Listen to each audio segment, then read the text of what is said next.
Tēnā koutou, no mai, haere mai. Welcome to Newsroom, the place where we talk about the news from far and wide, from the perspective of our wonderful panel this week, all females, all women. Again, actually this is the second time, it's great. Right. So welcome back Carolyn Dean, and who needs no introduction, and local employment lawyer Helen Young. Good to have you on the panel, guys. Hi. And we're discussing local issues first. The first one being, and Carolyn, straight to you on this because former city councillor, as she is, a rate is being mooted for the South City, a special rate. Is it now that only South City residents would have to pay? Is this fair? Has it got any precedent? Or why should South City have to pay for something that happens in South City when it seems nobody else has ever? Okay, so let's give you a little bit of background to what this is all about. So South Alive is a project that has been developed in order to rejuvenate South City in a whole lot of different ways.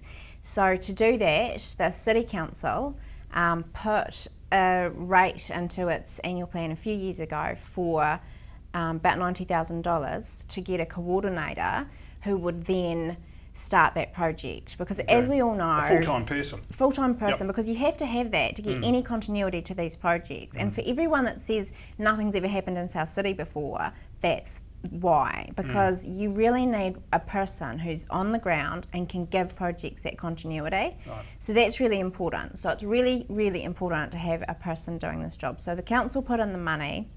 They then utilised Venture Southland, who had people that were good at that sort of thing, who also worked with staff at the City Council to employ and put together a contract to employ the person, so the right person for the job. So that was done, and that's 2 or 3 years ago now, and that person's been working away at the South Alive project.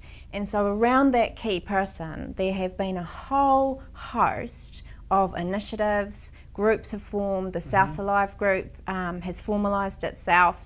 There have been just a ton of really positive, really amazing projects, and everyone can see the evidence on the ground of these projects taking place. There is everything that you can think of in that community now. There's infrastructure going in, there's fruit trees being planted, there's choirs being put together, there are businesses have got in behind that group and started to give donate services and donate equipment and donate time and all that sort of thing. So it's an amazing project. It's gone really well. By the sound of it. Yeah, and so for all that time, it's just been funded from basically a general rate. So everyone in Invercargill's been contributing to it. So what the council is essentially now saying, I think, is, well, we've had X amount of years, we've got the project up and running, it's going really well, the community's engaged, a lot of stuff's happening on the ground in South City, and so to fund the coordinator, we'll now make it more of a targeted rate for the South City residents. And we're not talking a huge amount of money, like on a per household basis. So if you're talking about spreading $100,000, which is the figure that's been mooted, over say 10,000 households. I don't know if that's exactly accurate, but say about that. You're talking about what, $10 a year? Something like that, $10 a year. But why stir up a controversy just for the sake of $10 a year? Well, that's kind of the opposite way of looking at it that I am. We're talking $10 a year for a whole lot of amazing stuff that's happening in your area anyway. And you've already got quite a few precedents, like for example, Vibrant Invercargill. So that was a targeted rate. Only the businesses around the CBD were rated for it. They paid an amount and they funded a coordinator. So it's the exact same model. And I think it's actually, I don't see any unfairness. You've got no problems with it? I just see no problems with it. If all the projects are happening and the coordinator's working for South City, I think it's actually really good that for 3 years it was spread across everybody. It now just seems completely logical that, to me, that it will move to South City residents. How do you think the South City's going to respond to it, Helen? Well, there's already been a lot of feedback from residents about what they perceive as a level of unfairness. I know that what's been reported is only the tip of an iceberg, perhaps. but some of the reports back do seem to suggest that, look, there are a lot of projects, there are a lot of works, there are a lot of capital developments right across Invercargill. Certainly, Carolyn, I wasn't aware of the activity side of things. I had thought it was very much around capital development as opposed to getting the community up and going. I apologise if that sounds like North Invercargill lethargy or disinterest. It's just because it hasn't really directly affected me. As an Invercargill resident, I'm personally quite happy to contribute $10 a year in my rates. You mean to across the contribute board? Across the board, Everybody. to contribute to the rejuvenation, the revitalisation, the redevelopment of South City. It's something that has been recognised as a high priority. It hasn't been actually delivered on until quite recently. As Carolyn points out, there's been a lot of activity. Some of it I wasn't aware of. But it is in the city's interest to see a vibrant South City, not just if you're living there, for anyone. You know, it's the main thoroughfare, the main route down to the hospital. It's got a vibrant community around the hospital, and I think it's in our city's interest to make sure that an area which has previously been perceived to be under-resourced, under-supported, I would certainly back it. And you know, my current thinking is that I'd like to see it continue in a general rate. That's not to say it would be indefinite. Some projects do take time to gather momentum, and actually some projects never get to the level of sustainability that others can and do get to. But and it will be still majorly funded by a general rate because the infrastructure that goes on down there, like street works and tree plantings and things, that will still come from general rates. It's just this coordinator position that is mooted to be targeted. So still all those sorts of things that you're talking about that you sort of see on the ground will still be from a general rate. So I mean, I find it frustrating that we get, you know, negativity coming up around something kind of like, it's like a storm in a teacup that's creating negativity around a project that is so fantastic. And that's my frustration because so much good momentum and so much goodwill and a lot of extra money's been pumped into this project because there's been a person that's able to keep it going. Absolutely. And I think that's quite important too, because initially when you read about, you know, the funding is going towards a position, I think that we have this initial resistance as a community, shock horror, we're paying for a person's wages. Well, actually things don't get done without somebody's wages being covered. And you know, there's nothing unseemly about that. As you say, it's about continuity, it's about making sure that there's that seamless transition from one committee to the next, from one council to the next. So, you know, I absolutely agree that kind of position is critical, isn't it? Yeah, and they do, you know, I've seen some criticism around people sort of posting comments and things saying, well, why can't they apply for funding for their own position? But the fact of the matter is that is happening. They are doing that. They have formed, or are in the process, it may be complete, of forming the South Alive group into a trust that does those sorts of things. I mean, it seems to me like people are saying, all these things should be happening, and yet they are unaware of the fact that actually they are all happening. And the mechanism is just, this is just a mechanism.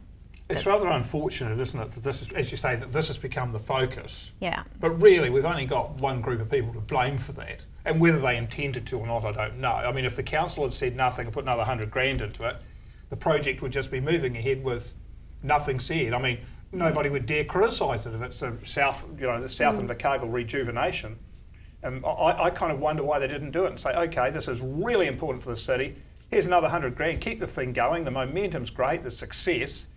So if they put the first 100,000 in, why can't another one go in? I know, but you're damned if you do and you're damned if you don't. Like if that had happened and then somebody had got hold of it, who wanted to sort of stir it up, maybe get re-elected or I don't know, people's motivations. And they'd said, council were doing this, and then they did that, and they never said anything, then you'd be sitting there next month saying, why didn't they say?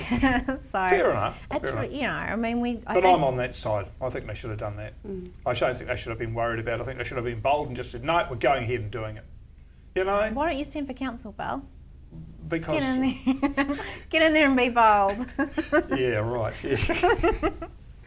Yeah, we won't go into that. You're not going to know. Tell you what, being on the council is a heck of a lot of work, and I don't know if a lot of people realise it, do they? You know, they don't understand. It's just another bit of a side topic, but it is. I meet quite a lot of the councillors, you know, and I know that those guys, everybody puts in a power of work. Yeah. And anybody who goes on there and thinks it's a bit of a gravy train or a bit of a cakewalk, they've got another think coming when they're fronted up with piles of documents this high to read through, etc. Yeah. Oh, you're talking 20 to 30 hours a week. Yeah. And it's the hardest job interview you'll ever do, because you have to be elected by the community, and you've got to put yourself out there and be public, and that is... You can do 20 good things and not get a lot of praise, and put your foot wrong on one thing and you're hacked down. So yeah, you got to be a tough cookie. Yeah. You did well. You know, you survived for a while. Just for 3 years. Yeah. That's all right, though. Yeah, that's a good start. Keeping on local issues. Now, we've seen stuff in the paper, Helen, about what we call Rugby Park, but it's now the Southland Outdoor Stadium, which is now controlled by the Southland Outdoor Stadium Trust. And we've known and been reading in the news for a while that there's been money difficulties with Rugby Southland. The trust was formed. There's been a loan from the Community Trust. But now it seems like the situation hasn't been resolved, and we're being told lately that Rugby Park could be mothballed if a solution isn't found. I know there's been some suggestion that maybe the Community Trust should write the debt off, but my question would be, well, is that fair to all the other people who draw on the Community Trust? Is there a solution? I mean, Tim Chabot's saying, well, maybe the council could take it over, but other councillors quite rightly are saying, well, do we want to take on a debt like that? But can we afford to lose the use of this facility? It's a great facility. Can you think of a way forward?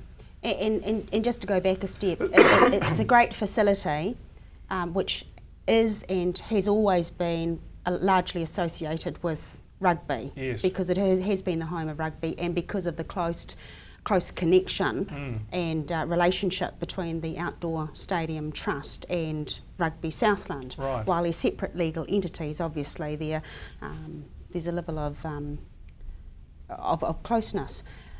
In terms of Community Trust, none of us here can speak for the Community Trust, but on a side note, I guess one of the key things to consider is, you know, at some point in time there was some, one would hope, robust thinking, robust consideration around whether or not Community Trust would be making a grant, whether that grant would be conditional or unconditional. Yep. That's what it does on any application. You're correct about that. I to remember any some hard applicant who talking. comes through the door. You might have an organisation, I might have an organisation that is charitable. We go to them and we say, we're not for profit and this is our best foot forward. And at some point in time there was consideration and a loan was approved. Right. And so in a way, while there's a lot of pressure, I mean there's absolute pressure on the Community Trust to revisit those decisions, I think we need to be very clear about it, that it is a revisiting of a decision after a lot of consideration to make a loan and not an unconditional grant. And they do not, as a Community Trust, it's really not their problem, is it? I mean, the Community Trust's problem, or their charter, whatever it is to manage their money well for the benefit of the community, and solely. I mean, it's not part of their charter to look after Rugby Park. And I'm sure there'd be a number of people who'd say, well, you know, there's been enough money thrown at this thing already, and the Community Trust should be extremely businesslike about it, as much as a bank would be, and say, no, you know, up with this we will not put. We are not going to give you the money just because you couldn't make the thing work. Yeah. And I'm certainly not. Saying that the Community Trust should say no. All I'm saying is we need to go a half step back. What were the parameters at the time at which a decision to make a loan was made? What are the changes? What is the current scenario?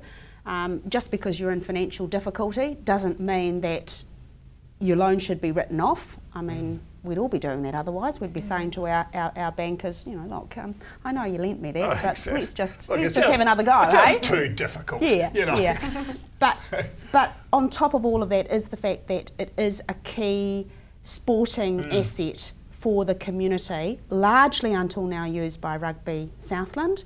Latterly, there's been a lot of talk about how it's a community asset and it's available for other things. From time to time it has been well utilised. Relay for Life was a very good example of that.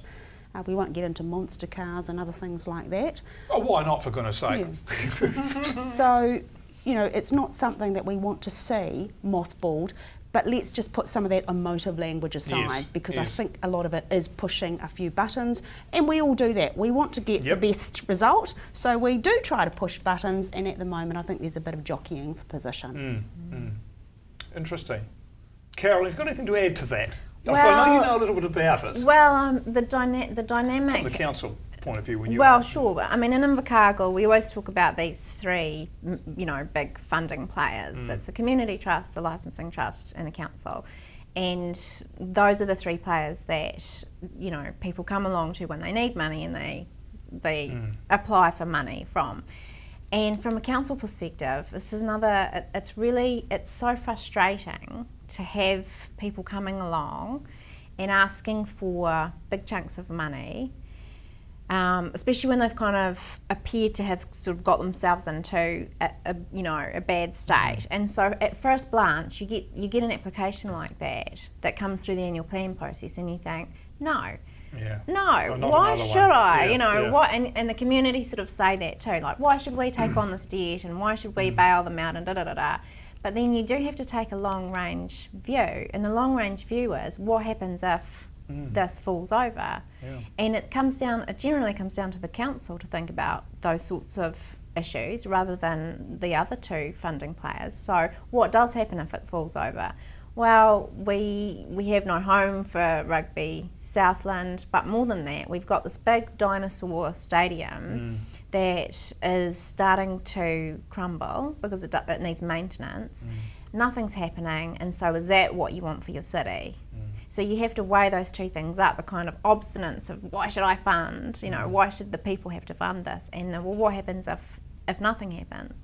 So it'll be interesting to see how it unfolds, and I'm not sure what the solution will be.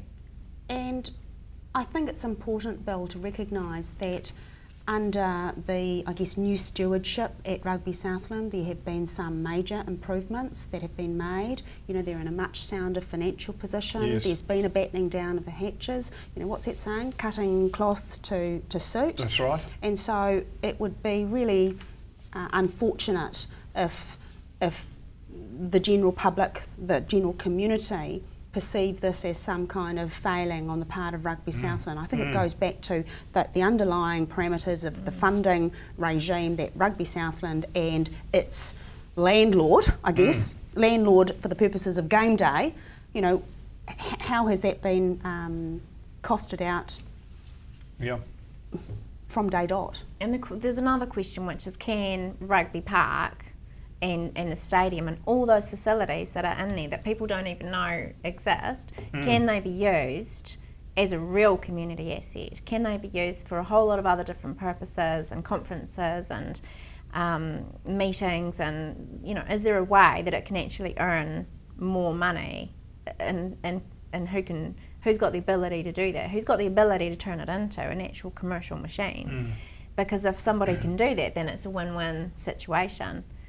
I don't know if councils can do it. I mean, this is exactly... Do any of those places, Eden Park, the stadium in Dunedin, do any of those places ever run at a profit though? Or are they just something that we accept as being, we need to have one and we're all going to have to pay a bit? Well, I don't know. I asked that same question when this came up in our report, in our annual planning, when I was on the council, because we put it out for consultation. Right. We asked people, what do you think, should council take it over? And I asked one of the submitters that question, and they said there is a stadium somewhere in New Zealand that's really slickly run on a commercial basis, and it does make money.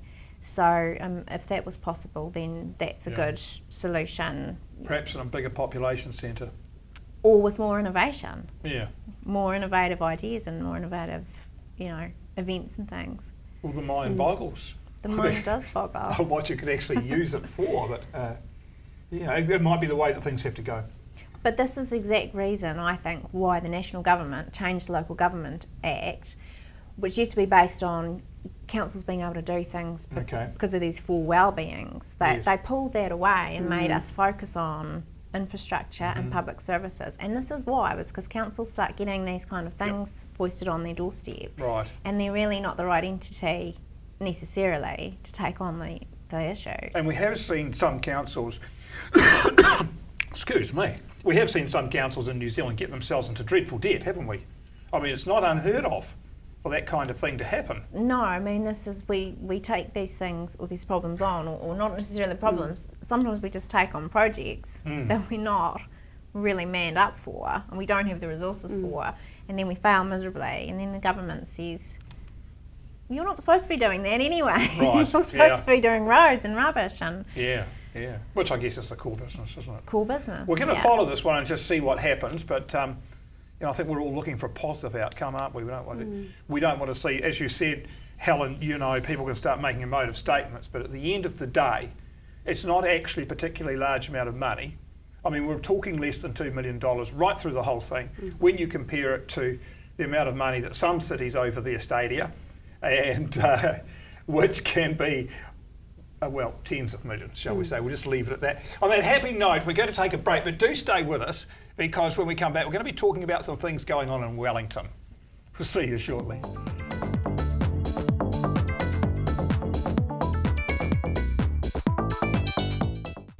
Helen, a lot of controversy at the moment in Wellington. We see the Leader of the Opposition, David Cunliffe, calling for Hekia Parata's dismissal, basically, and various political commentators saying, look, enough is enough.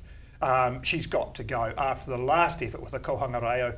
And the fact that the brief that she signed off to Ernst & Young did not include the Te Pātika, which is the wholly owned subsidiary of the Kohanga Reo Trust. Now, this dates back to, I believe, it was 10th of October last year, or thereabouts anyway, when there were accusations of the Te Pātika's business cards being used to buy dresses and what has been described as fictitious gifts or fictitious koha.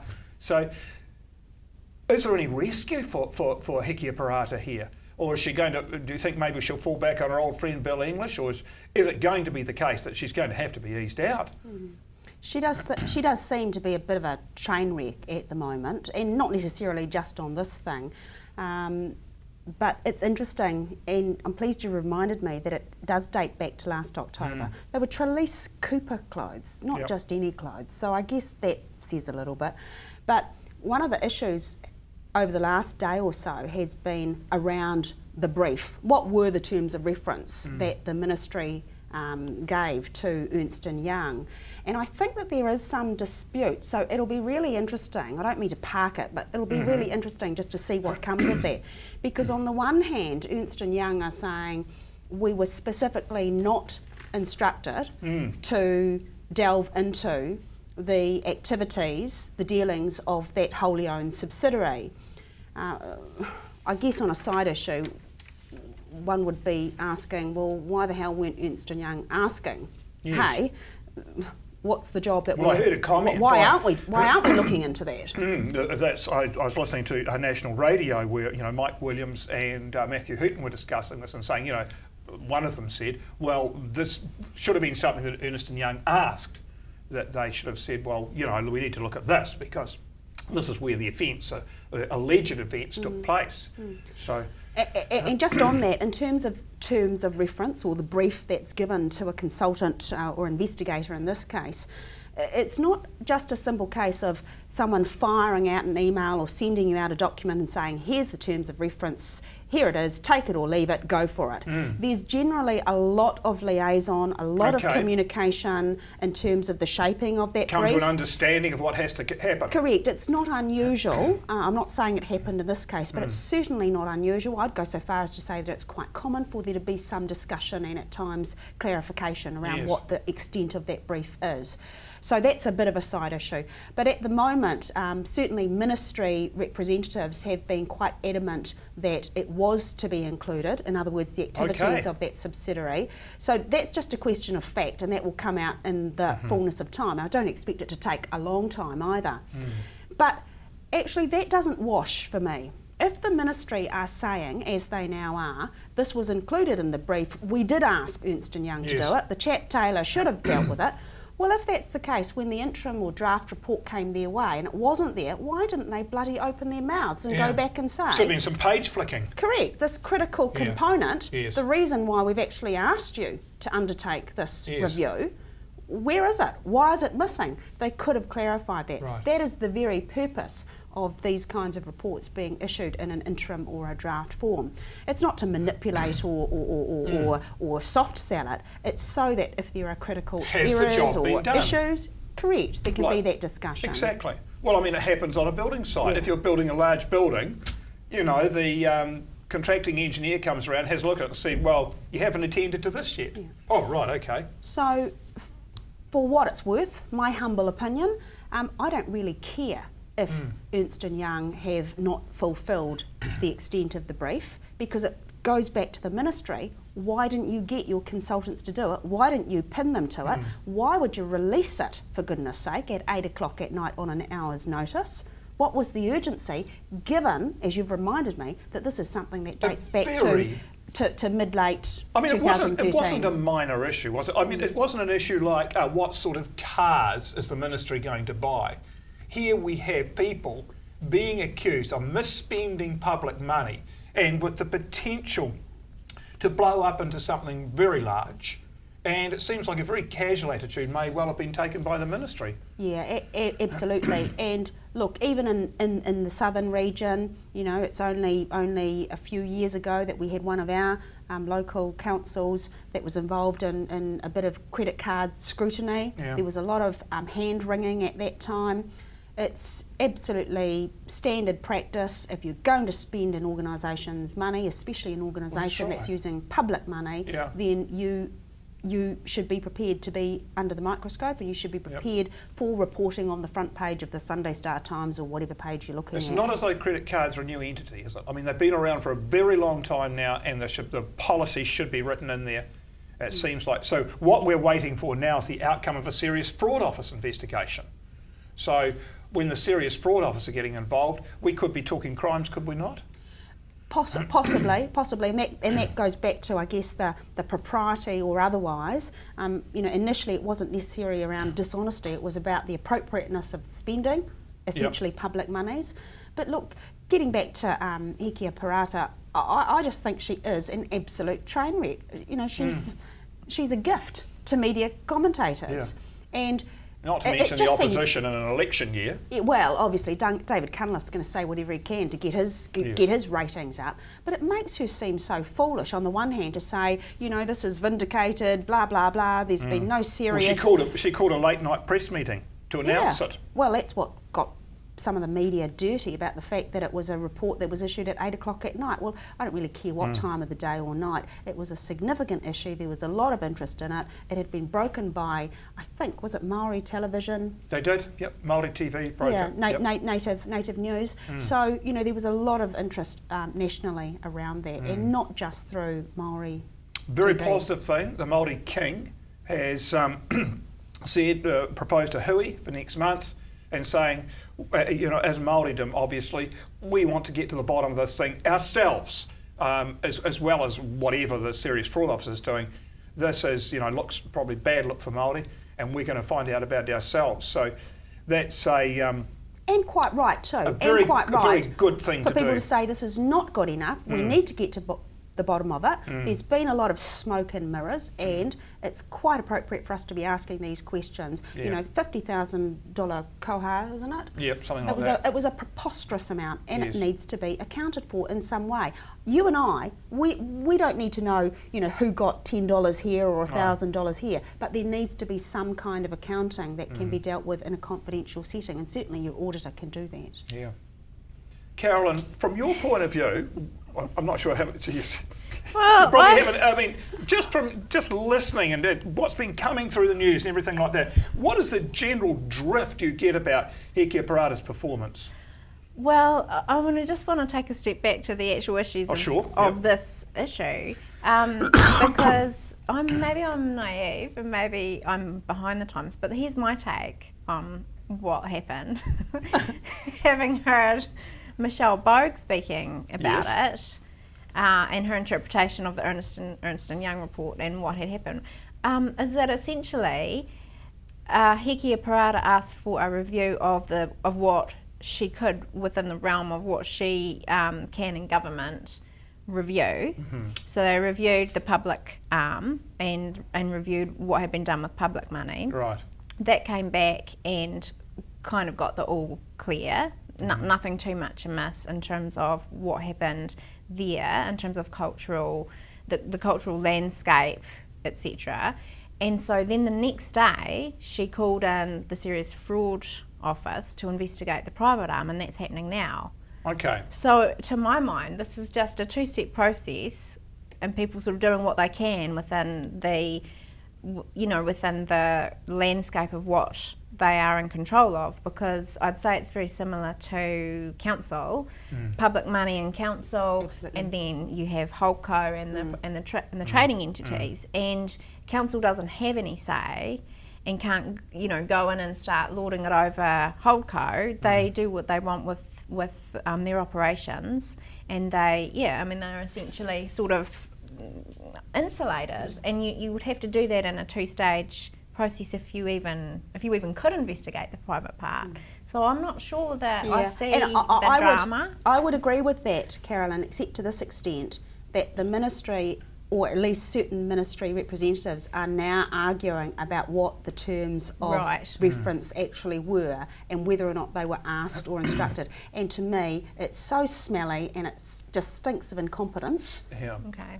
By somebody, and we're not quite sure who at the stage. And I think it's an interesting story, and I'm really keen to read more about it in the news. It's actually a gift, isn't it, to the opposition in an election year? I mean, really, they must have been sitting back and saying, well, are there any issues? And when this one came up, they must have just said, yes. Although the opposition is still struggling to make any kind of headway. I mean, look at this Judith Collins. Oh, I know. What is it, Orovida? Yeah. I mean, that's got a distinct kind of smell around it. Well, it Not has. because of any dishonesty, but just around, potential conflicts of interest, Well, about it seems that disclosure way, of doesn't interest, it? that kind of thing. Certainly, to my mind, there's nothing dishonest, but it's about arm's length and about whether or not there's been any kind of favouring or additional or extra support for a particular exporter Well, we don't know. at the priority We of don't others. know if there has been or not, do we? What we do know is that $56,000 was paid by Orovida, or by the chair of Orovida, for the golf game. And we do know apparently that there's a lot of National Party type photos or pictures of John Key or something up in their offices. And we do know that John Key said that the money went to charity for a start, but now it has been admitted that it's gone to the National Party, and that's what the smell is. And we know that Judith Collins likes drinking milk. She likes drinking milk, I think still, for all intents and purposes, John Key's kind of having a blinder at the moment. Oh, he he can't do anything wrong, can he? He's having a go, and David Cunliffe not so much. John Key is particularly skilled at, when confronted with something which would trip up other people and get them tongue-tied, he minimises it. He says, oh, yeah, that's just...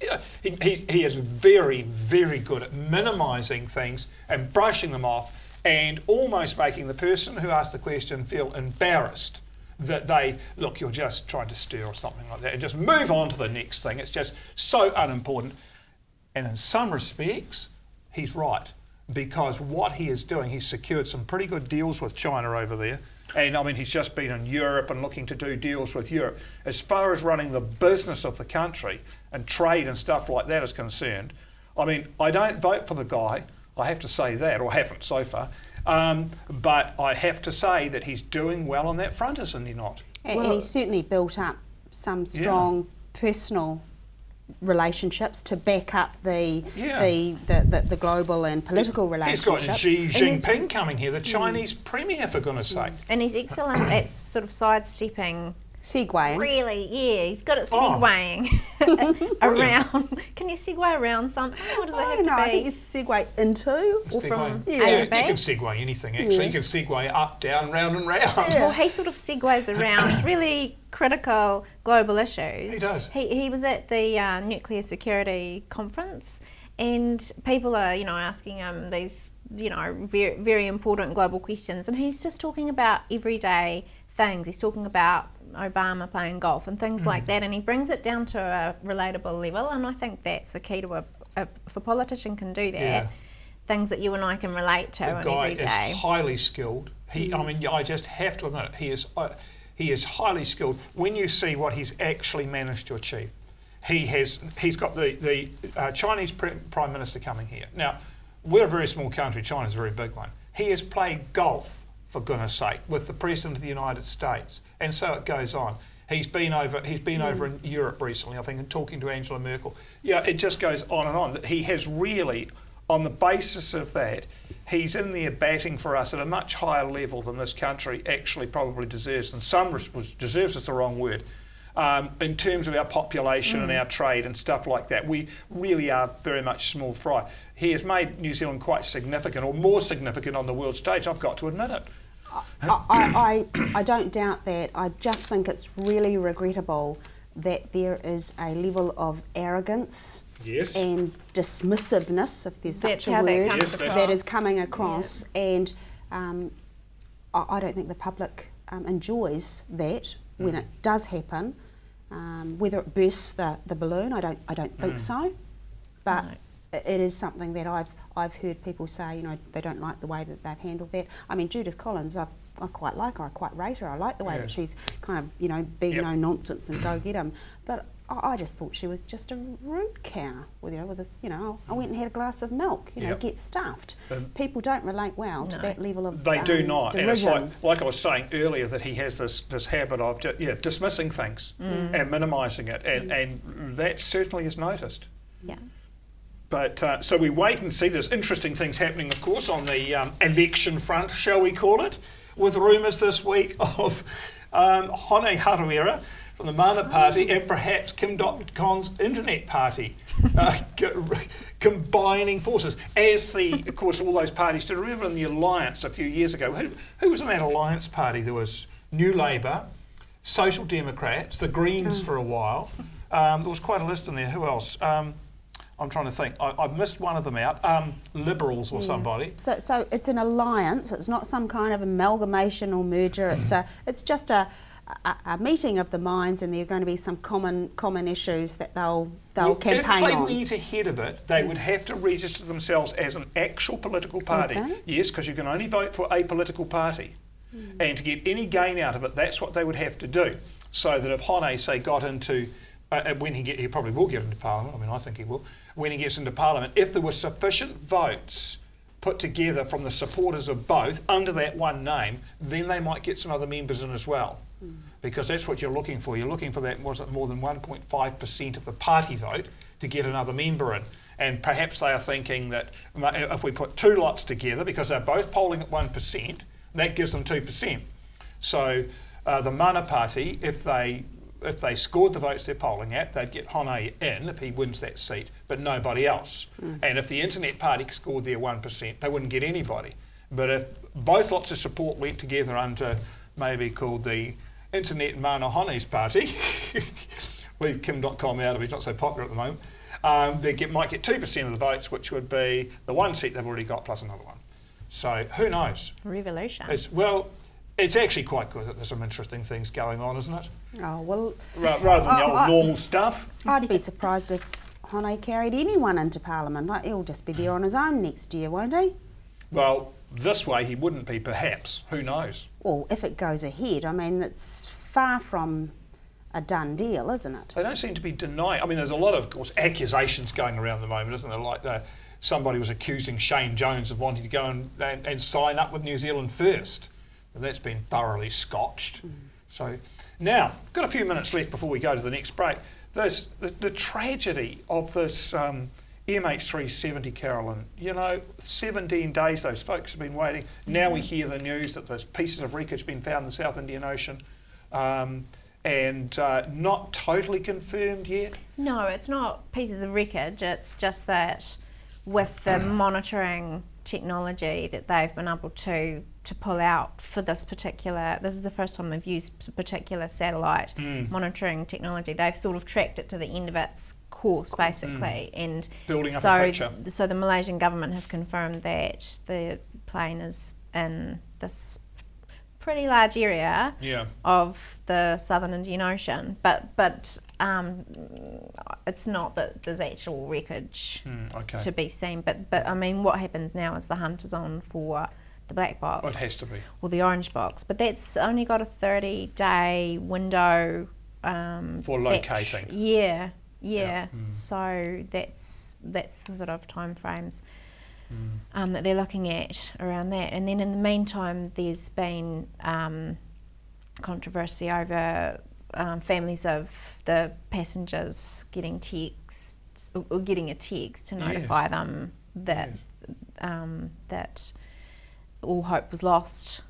One message. might have thought they would have gone to the hotel where they're staying and called them into a conference room or something, wouldn't you? Well, I saw the CEO of the airline speaking about it, and the reporter just confronted him directly and said, "What did you do that, and why did you do that?" And the CEO said, "Well, we did, and there was something like 1,000 people that had to be notified, and we only had 30 minutes in which to do it, and there are language difficulties, and there are, they're not all in the so one they made that place. decision. So I think that was kind of the only way logistically that they had to. I don't think it wasn't across the board, but there were some texts. And interesting, of course, for as many people around who know anything in this industry, there are as many theories as what's actually happened to that plane. Yeah. And, we're hearing some of them seem to be quite reasonable theories as to what might have happened. But as you say, unless they find that flight recorder, we're never really going to know. And I would imagine that Boeing would really want to know and really find out it's not a fault in their plane. But although the general consensus is that there's been some kind of human positive effort and energy gone into changing flight direction and manipulating the controls. And I think in East Asian latest news reports, obviously there's a lot of concern about the last 7 hours or what have you of the flight, and whether or not the passengers might have been aware that trouble was brewing, and whether or not they could have been able to access the cockpit. Obviously they wouldn't have been if it had been locked from the inside. I mean, that's the whole purpose of some of that anti-terrorism security beefing up. Right. So that must leave a lot of unanswered questions and a lot of real pain for the survivors, the relatives of those who perished on the plane. But look, for every theory there's a counter theory, and I guess we are just throwing the ideas up at the moment. I think that it is really difficult. There is a lot of emotion around there, and understandably so. I mean, I don't know how I'd react if one of my family members was involved in that. But there has been a lot of wringing of the hands and heart-wrenching pain from particularly Chinese relatives. Was such a lot on the plane, Helen? Yeah, and a lot of drama around, and I don't mean that in a dismissive way, but a lot of drama around, Malaysia Airlines. They've been deliberately deceitful. They've been dishonest with us. They've sent them away as executioners.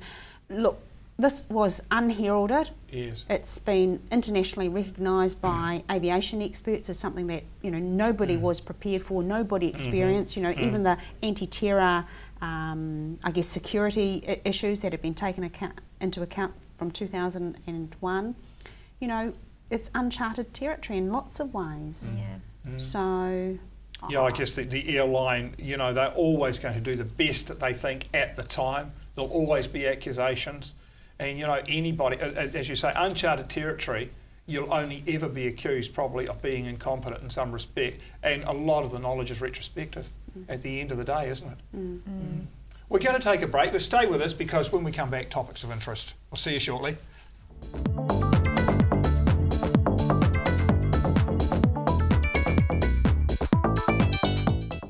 Welcome back to Newsroom. We're going to topics of interest now, and I'm going to go straight to Carolyn because she's got something very interesting. I do. Well, I've got another angle on the Oscar Pistorius Aha. trial. So, South that in Africa. itself is very dramatic. It's this beautiful girl and an amazing athlete, and something happened, and it's very, it's heart-wrenching. It looks draining. This guy's been in court. First of all, the whole thing's televised. And this guy's been in court throwing up at times because of the evidence, that he's having to go through. So, the whole thing in itself is just so engaging, and the fact that we see these things on television now, to me, is it's quite stunning. To think, man, we're actually seeing this stuff on TV.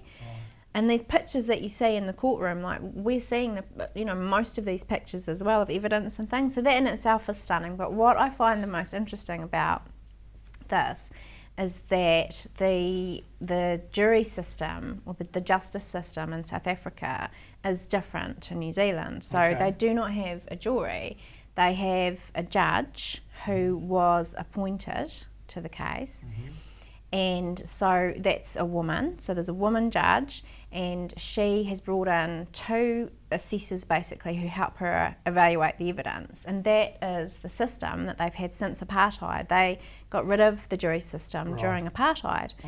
So, and what's interesting about that is this judge, this woman, who I've just done a little bit of research on today. So she has got a BA in social work.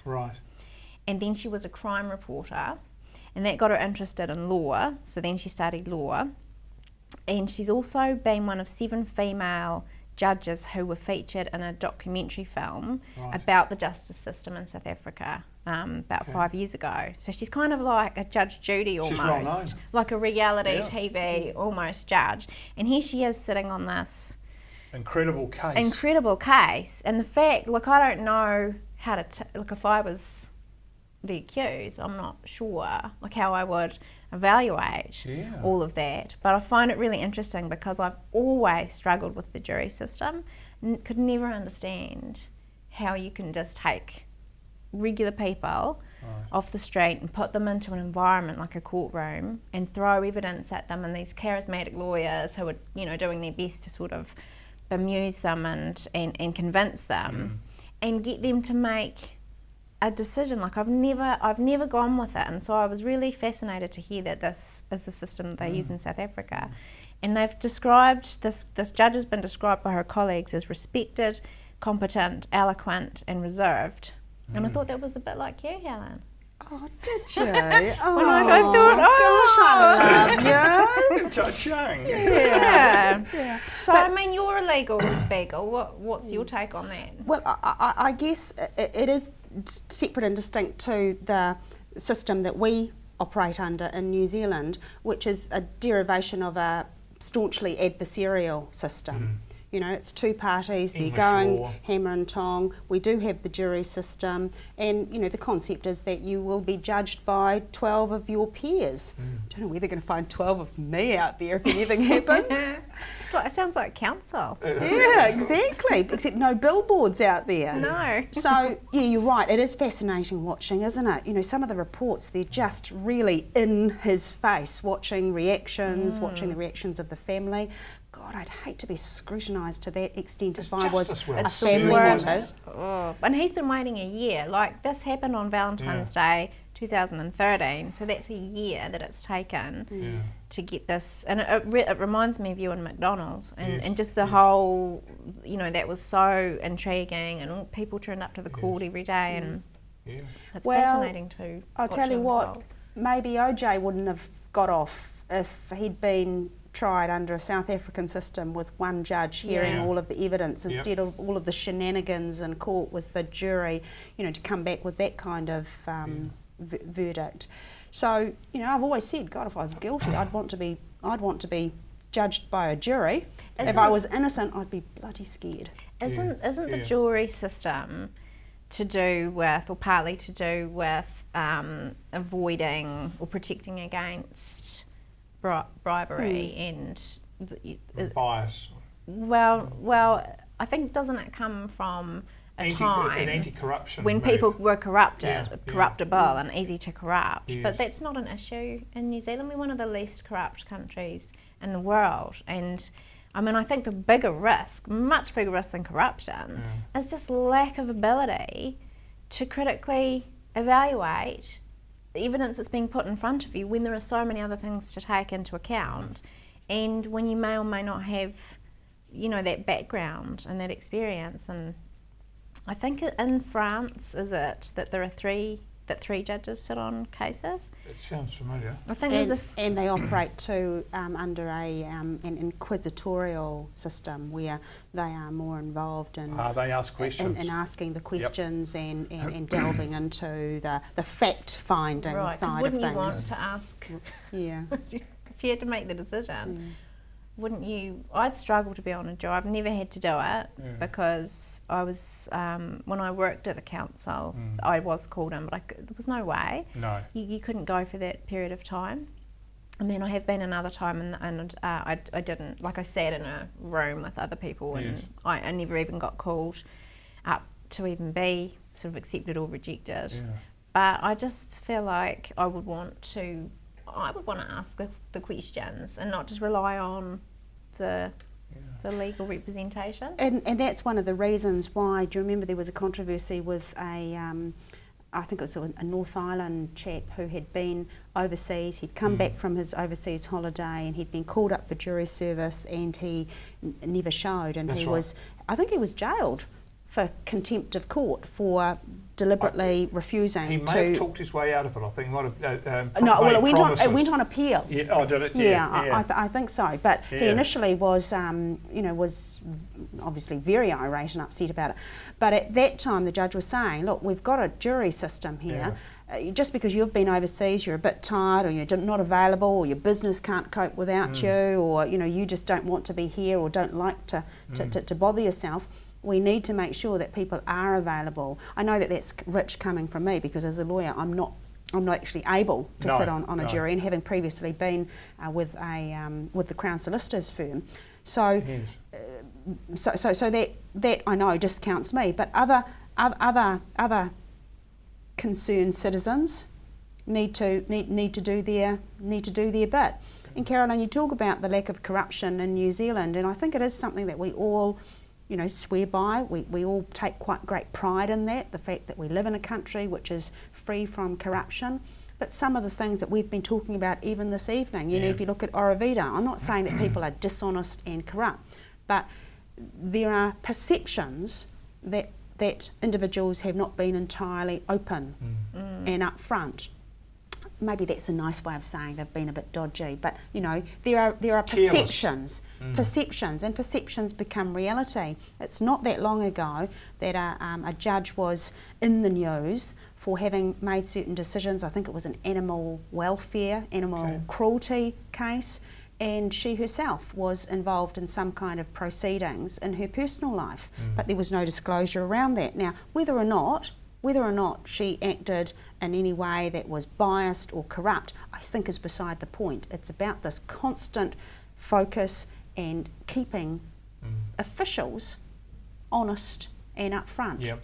And that's one of the things we cherish with our media. It's obviously not going to be a perfect system, but my feeling is that the corruption or bias is a risk, but that the bigger risk is that a jury is not going to have the skills to...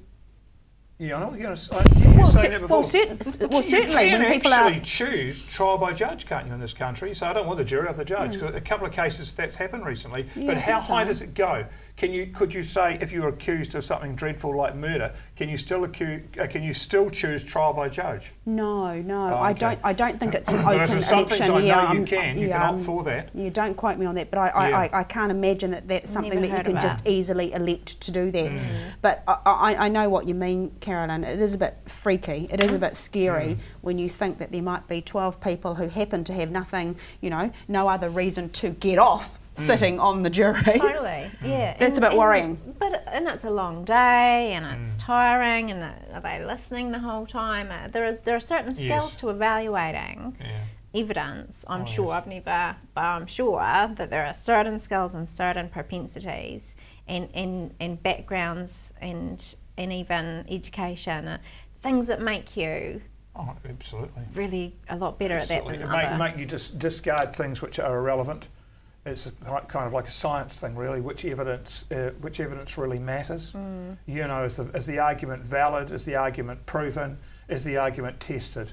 And you know, these things are not actually natural skills that people have. No, and a lawyer with a good understanding of psychology, so for example, human needs psychology, is going to have the ability to make a jury feel good about themselves. You're going to be able to do that. Well, in the States, there are businesses that are solely designed to, you know, help the accused present themselves in the best light, to help lawyers, advocates present themselves in the best light. You know, it's marketing, it's PR spin, isn't it? Which gets us back to OJ and the original Kardashian.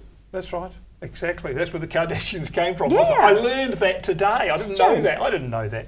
Is that because I told you my topic of interest? You told me what your topic of interest might have been, and so I had to go and ask one of the younger staff at our school, who is this? Who's Kim Ye? Which caused some laughter. Oh, the old guy wants to know, you know. Do you mean the connection that Kris Kardashian was Nicole's best friend? Yes, and but that the husband, was the lawyer. Yeah, her husband, her first husband. Yes. Was Rob the Kardashian right. who represented OJ. Yes. Yeah. And there we go. Caused a major rift. Indeed. It did. And on that complication of the Kardashians, we're going to end the show this week. Thank you so much for watching. We will be back in a fortnight's time. Thank you very much, Helen Young, Carolyn Dean, for being on the panel. We look forward to you coming back together or separately at some stage. We do love a women's panel. We see you in a couple of weeks. Ka kite anō.